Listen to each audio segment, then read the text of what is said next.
j'espère que vous allez super bien. Bienvenue dans cet épisode 2 du podcast.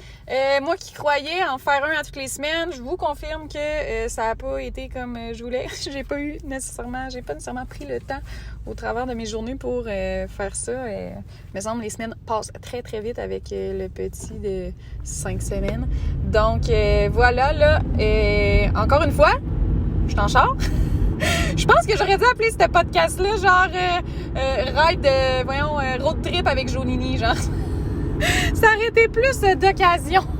Parce que je sens que ça va pas mal ressembler à ça. Ça va pas mal être le seul moment où qu'on pourra pas entendre pleurer en arrière ou quoi que ce soit. C'est comme mon moment de zénitude à moi, en auto, toute seule. Puis, ben la dernière fois que j'ai voulu vous le faire, mettons, il y a 2 semaines, quand que je me disais, bon, ben cette semaine, je voulais en faire un. J'étais arrivée pour enregistrer ça, puis finalement, ben les whippers marchaient parce qu'ils ils mouillaient, fait que finalement, c'était pas optimal du tout. Fait que j'ai décidé de laisser faire cette journée-là, puis là, ben c'est ça. Ça tombe bien aujourd'hui, je m'en vais encore quand même loin, fait que j'ai du temps devant moi pour vous parler un peu. En fait, le sujet de la journée, l'anxiété. Un sujet que je parle énormément en privé avec des filles parce que, justement, tu sais, j'en parle souvent que j'ai un trouble anxieux / hypochondriaque. Fait que c'est ça. Fait que, tu sais, vu que j'en parle beaucoup, souvent, il y a beaucoup de gens qui viennent m'écrire pour me dire « Hey, my God, tu sais, moi aussi, je vis ça. » Puis, tu sais, comment t'as fait pour, tu sais, prendre le dessus sur tout ça, puis bien vivre, tu sais, avec ça, parce qu'on n'en guérit jamais.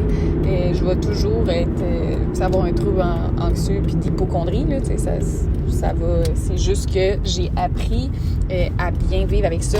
Bref, peu importe toutes les, tu sais, aujourd'hui, je voulais juste partager un peu les trucs que moi, ils ont bien fonctionné, les trucs que moi, mon psy m'a donné. Puis, tu sais, je veux dire, tous les trucs que je vous donne aujourd'hui ne remplacent en rien une thérapie avec un professionnel. Fait que, tu sais, je vous recommande fois 2200 d'aller suivre une thérapie si c'est rendu trop lourd, là, puis que tu vois pas le dessus. Puis, tu sais, même si c'est juste, tu sais, aussitôt que tu te mets à filer mal, là, par rapport à ta santé mentale, là, n'hésite pas à consulter. Puis, tu sais, sincèrement, là, ça m'a coûté, je pense, 110 $ par séance. Moi, j'ai été dans une clinique d'anxiété. C'était la clinique d'anxiété et de la dépression à Beauport, à Québec, là. Fait que, bref, j'avais Jonathan qui était... Jonathan, c'est comme, on dirait, mon Dieu pour moi, là. Aujourd'hui, je le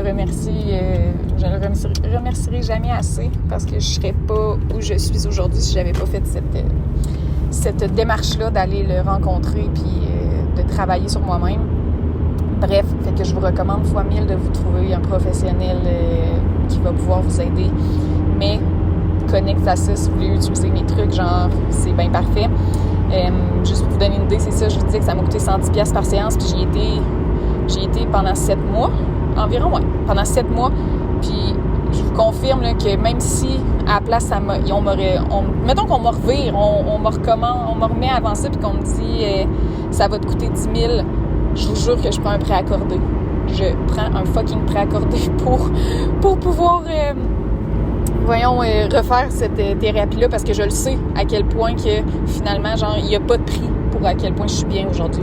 Fait que, tu sais, ça peut... Tu sais, je comprends des fois là, qu'on n'a pas les moyens, mais garde, tu sais, on a toujours de l'argent qu'on dépense un peu inutilement, là, tu sais, on achète du linge, on achète de l'alcool, on achète ci, on achète ça. Genre, skip donc ça, au pire, pendant 6 mois, juste pour te guérir, puis tu sais, te guérir juste pour t'aider à bien vivre avec ta santé mentale. Tu sais, c'est le plus beau cadeau qu'on peut se faire. No joke. Donc, parenthèse fermée. Donc, je voulais vous partager un peu juste les choses qui, moi, ont vraiment, vraiment fonctionné. En fait, là, rapidement, il a vu chez moi que moi, dans le fond, il n'y a personne autour de moi qui savait là, que je filais pas bien. Ça faisait 3 ans que dans mon lit le soir, j'avais la peur au ventre. Mon chum était même pas au courant. Je suis une très, très bonne actrice. T'sais, comme vous voyez, je suis une personne... si vous me suivez sur les réseaux sociaux, là, je suis une personne vraiment souriante, de bonne humeur. Ben, j'ai toujours été comme ça. Même si j'angoissais terrible le soir. Moi, ça arrivait surtout le soir. Aussitôt là, que le soleil se couchait, là, on dirait là, que là, je sentais ça monter en moi. Mais personne n'aurait pu le savoir, puis j'en parlais vraiment, vraiment pas. Et fait que, tu sais, vite, il m'a fait comprendre que j'étais comme un chaudron qui bouille, puis je mettais, mettons, un couvert dessus, parce qu'en plus de ça, j'essayais de me changer les idées. J'essayais pas de trouver la cause, j'essayais juste de faire descendre l'anxiété. Fait que, tu sais, tout ce qui était échappatoire. Puis, tu sais, je le sais, là, que c'est souvent ça. Tu googles anxiété, quoi faire, il va être écrit de te changer les idées, quand au fond, c'est la pire chose à faire. Te changer les idées puis ne pas affronter ce qui monte en toi, c'est comme mettre un couvercle sur ton chaudron qui bouille, puis à un moment donné, ton chaudron déborde. Fait que ça sert à rien, puis moi, no joke, ça a tellement bien fonctionné que rapidement, et aussitôt que je sentais ça monter, j'en parlais à mon chum. Fait qu'à la place de garder ça pour moi, je disais, OK, je commence à me sentir anxieuse, je commence à me sentir pas bien. Puis juste le fait de dire ça, ça faisait en sorte que ça prenait plus autant de proportions démesurées, là, parce que je l'extériorisais. Puis tu sais, il m'avait expliqué aussi, mon psychologue, parce que j'avais dit, pourquoi que de nos jours, il y a donc bien d'anxiété comparé à quand on regarde il y a, je sais pas, genre, tu sais, 20 ans, 25 ans, me semble que c'était moins courant. Tu sais, il m'a dit, et d'un, les gens en parlent plus, c'est plus commun d'en parler. Et de deux, tu sais, avant, il n'y avait pas de technologie, fait que les gens, mettons, le soir au souper, là, ils se parlaient, tu sais. Le soir au souper, mettons que tu avais eu une mauvaise journée, qu'il t'était arrivé ça, que tu étais stressé sur ci ou sur ça, t'en parlais, puis, tu sais, qu'est-ce qui s'est passé aujourd'hui? De nos jours, on est comme dans une société où que tout va tellement vite qu'on n'extériorise pas ce qui se passe dans nos vies. T'sais, on passe tout de suite à autre chose, mais au fond, on passe pas nécessairement à autre chose. Oui, tu as l'impression que tu passes à autre chose parce que tu y as pas repensé, parce que tu as fait 42 000 affaires, mais au fond de toi, c'est encore là, puis ça fait juste s'accumuler. Puis, justement, des fois, pour aucune raison, genre, tu te sens pas bien, puis là, t'es là, oh my God, je suis vraiment anxieuse, qu'est-ce qui se passe? Puis, tu sais, moi, je suis le genre de personne qui ne vivait pas ses stress du tout, fait que, tu sais, je pouvais pas, j'avais aucune raison, je me disais pas, ah oui, il est arrivé ça, j'étais là, voyons, pourquoi que je me sens anxieuse, j'ai vécu aucun stress, me semble, je me sens pas stressée dans la vie, tout va bien, je comprenais pas, mais c'est que je vivais tellement trop rapidement que je prenais jamais le temps, justement, de vivre mes stress au quotidien. Fait que, tu sais, mettons qu'il m'arrivait, genre, je sais pas, quelque chose au travail, je m'en rendais même pas compte. Puis je suis encore comme ça aujourd'hui. Il faut toujours que je me rappelle à me dire, quand que je sens de l'anxiété monter, je me dis, bon, qu'est-ce qui s'est passé aujourd'hui qui a fait en sorte que là, je pourrais me sentir anxieuse? Qu'est-ce que j'ai pas vécu? Puis là, je me mets à m'arrêter. Puis là, c'est là que je le trouve. Puis une fois que je le trouve, je me sens tellement libérée. Puis je vous jure que, tu sais, souvent c'est ça. C'est qu'on prend pas le temps d'extérioriser ce qu'on vit. Fait que ça s'accumule. Mais une fois que tu sais, t'as pas nécessairement besoin de le régler. C'est juste d'en prendre conscience, d'en parler, de l'extérioriser. Puis on dirait que tu passes comme à autre chose. Moi, en tout cas, ça m'a énormément aidé. Fait que tu sais, ça, c'est un truc que tu sais, j'essaie toujours de me rapporter. Puis tu sais, là, ça faisait longtemps que j'avais pas vécu d'épisode anxieux. Puis j'ai comme... Tu sais, j'ai comme été un peu perdue. Bon, hey, je me sens anxieuse, puis je savais pas trop c'est quoi dans mes outils. C'est mon chum qui m'a dit, ben là, tu sais, t'auras plus de RQAP à partir du mois de mai. C'est peut-être ça qui te stresse. Puis j'étais là, c'est vrai, dans le fond, il faut que je trouve la source d'un stress que j'aurais pas vécu. Fait que, tu sais, encore là, après tout ce temps, là, tu sais, je veux dire, moi, j'ai fait ma thérapie en 2018. Ouais. En janvier 2018. Fait que, tu sais, en janvier 2018, on est en 2021, puis encore là, il faut que je me rapporte parce que c'est comme facile, je retombe facilement dans mes vieux patterns. Donc, un truc, c'est ça. Ça serait de prendre le temps de t'arrêter quand tu commences à te sentir anxieuse. Essaie pas de te changer les idées. C'est genre la pire affaire d'aller jouer à Candy Crush ou genre de juste te changer les idées. Ça va juste reporter ton problème à plus tard. Puis c'est ça. Fait que tu sais, d'essayer de trouver la cause. Sinon, un truc qui fonctionne très bien, c'est de me remettre dans le moment présent. Parce que souvent, quand on est anxieux, c'est qu'on se projette dans le futur. Fait que, tu sais, moi, j'essaie toujours de quand je commence à me sentir anxieuse. Puis, tu sais, ça, là, avant d'accoucher, là, c'était quelque chose, genre, que ça me pognait, là, quelques semaines avant d'accoucher. Le soir, j'étais dans le divan, puis là, je disais à mon chum, oh my God, là, je commence à me sentir anxieuse. Puis, tu sais, là, je me dis, ah, c'est vrai. L'anxiété, c'est à notre avantage. C'est là pour nous garder en vie. Fait que c'est un signal pour me dire de revenir dans le présent. Tu sais, quand que je commence à me sentir anxieuse, c'est comme, hey, t'es dans le futur, là. Reviens au présent. Fait que les méditations sont quelque chose d'incroyable. Puis tu sais, des méditations, moi, je pensais, genre, que ça allait être, puis full, genre, trop too much pour moi, genre, quasiment religieux. Mais c'est zéro ça, là. C'est justement juste de reprendre le contrôle sur ta respiration, de revenir dans le présent. Écris sur YouTube, méditation, genre anxiété. Je te jure, tu vas en trouver 600 000, puis genre, ça va juste trop t'aider. Parce que souvent, l'anxiété, tous les symptômes qui viennent avec ça, c'est relié à une mauvaise respiration. Tu sais, je sais pas pour vous, mais moi, l'anxiété, ce que ça me provoquait, c'était un sentiment comme d'irréalité. Je me sentais comme un peu étourdie, comme en dehors de tu sais, comme si j'étais, tu sais, mettons, comme si j'avais fumé du pot. Moi, ça me faisait penser à ça, puis je vous jure que quand j'étais jeune, genre, moi, j'ai jamais été une fille qui fumait du pot parce que, genre, ça me faisait exactement le même symptôme que l'anxiété. Fait que, tu sais, j'ai jamais été de celle qui tripait. Fait que moi, j'ai trippé une fois, puis ça a été fini. Genre, j'étais là, OK, non, c'est comme de... T'sais, dans ma tête, c'était comme... Ça me créait de l'anxiété, mais finalement, c'est juste le symptôme qui est un peu pareil. C'est comme un manque d'oxygène. En tout cas, genre, je me lancerai pas dans la grosse science du pot, là.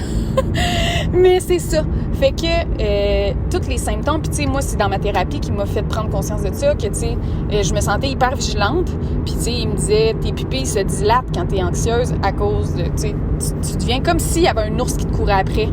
Puis il faut que tu sois alerte, il faut que tu sois, tu sais, à capacité, tu sais, optimale, là. Fait qu'à ta pleine capacité, fait que, tu sais, c'est exactement pareil. Tu ressens toutes les mêmes sensations que s'il y avait un ours qui te courait après, mais là, t'es juste au repos puis il n'y a rien qui te court après. Fait que c'est comme... Ça fait comme pas de sens. Fait que c'est pour ça, tu sais, mettons que tu te fais courir après par un ours, toutes les sensations, genre, que je ressentais anxieuse, là, ben, j'y ressentirais pas parce que je suis en mode action puis c'est juste normal que je me sente de même, il y a un ours qui me court fucking après. Versus que, là, je suis comme au repos, seule dans mon lit, il n'y a rien qui se passe, mais je me sens exactement, tu sais, je ressens toutes les sensations de mon corps qui sont en mode urgence. Fait que, tu sais, de me rendre compte que toutes ces sensations-là sont juste normales, que c'est juste que mon corps se sent comme si un ours me court après, tu sais, de rationaliser tout ça, là, dans mon lit, ça m'aidait énormément de me dire, OK, genre, tu sais, en ce moment, là, je me sens comme si mon souffle est court, mon cœur bat vite. Mais c'est parce que mon corps, en ce moment, il est en mode extrême urgence, quand qu'au fond, il n'y a rien qui se passe autour de moi. Mais si je me mets à bien respirer, si je reprends le dessus sur ma respiration, ça va tout se calmer. C'est temporaire. De me répéter que je peux pas mourir, c'est impossible. Je peux pas mourir, c'est impossible. Ça peut pas durer. Une crise de panique, tu sais, ça dure 30 minutes maximum. Là, tu peux pas être en constante panique dans le pic. Là, quand dans le pic, que genre tu te dis... T'sais, moi, genre, j'ai déjà sorti enrobée d'une couverte, tout nu, genre, dans l'entrée, là, pour vous donner une idée. T'sais, une vraie crise de panique dans le pic, ça peut pas durer, genre, plus que 30 minutes, là. T'sais, ton corps, il va nécessairement redescendre un jour. Fait que c'est pour ça que de me rappeler constamment ça, quand que je vivais de l'anxiété, puis que, tu sais, je perdais un peu le contrôle, là, bon, de me dire, regarde, ça a pas le choix, ça va finir par redescendre, t'sais. Laisse ça monter, rends-toi au bout de tout ça. Puis tu sais, c'est vrai, à la place de me changer les idées, maintenant, je me rendais au bout de mes crises. Puis pour vrai, des crises de panique, je peux pas vous dire la dernière fois que j'en ai fait. J'en ai jamais refait aussi intense que mettons, en 2018. Là, je pense que peut-être en 2019, j'en ai refait, mais 2020, je peux te confirmer que non, puis 2021 non plus encore. Là. Fait que tu sais, c'est vraiment, c'est ça, de laisser ça monter, puis de te dire que tu peux pas mourir, puis de comprendre d'où viennent tous ces symptômes-là, de comprendre pourquoi tu as la gorge qui est sec, qui serre, tu sais, d'aller constamment, genre, t'informer, puis apprendre, genre, sur les symptômes physiques qu'on ressent, tu sais. Fait que moi, ça m'a aussi vraiment aidé. Donc, ça, c'est comme pas mal deux trucs que j'utilise vraiment, tu sais, quand que je me sens vraiment dépassée par les événements. Mais en bout de ligne, c'est ça. Je pense que, tu sais, je veux pas trop m'étaler non plus sur le sujet, mais je pense que c'est ça. Si tu implantes ça quotidiennement dans ta vie, je suis sûre que ça va pouvoir un peu t'aider. Puis, comme ça m'a aidé moi, au fond, là, puis tu sais, encore une fois, je le répète, tu sais, néglige pas d'aller investir dans ta santé mentale. Ça peut tellement être un beau cadeau. C'est vraiment... C'est ça. T'sais, moi, je le sais aussi que tu viens à te connaître. Moi, je sais que quand je m'entraîne, ça me sécrète de l'endorphine, puis je me sens extrêmement bien, puis je le sais que je suis moins propice à être anxieuse quand je m'entraîne. Fait que, tu sais, si toi aussi, tu as des choses qui te font du bien, ben, tu sais, essaie de te connaître, d'avoir un sac à outils quand que la crise monte, tu sais. Donc voilà, j'espère que ça va vous avoir aidé. J'espère que je vais avoir dit des choses que peut-être que vous ne saviez pas. Tu sais, j'aimerais vraiment ça, avoir réussi à vous apprendre quelque chose au travers de tout ça. Là, je vous ai fait ça bien sur le fly, c'était zéro préparé, mais c'est sûr et certain que si je repense à, mettons que il me revient en tête d'autres trucs ou quoi que ce soit, je vais refaire un épisode part 2 de l'anxiété. Puis si vous avez des commentaires ou des questions, venez m'écrire sur ma page Instagram Jonini.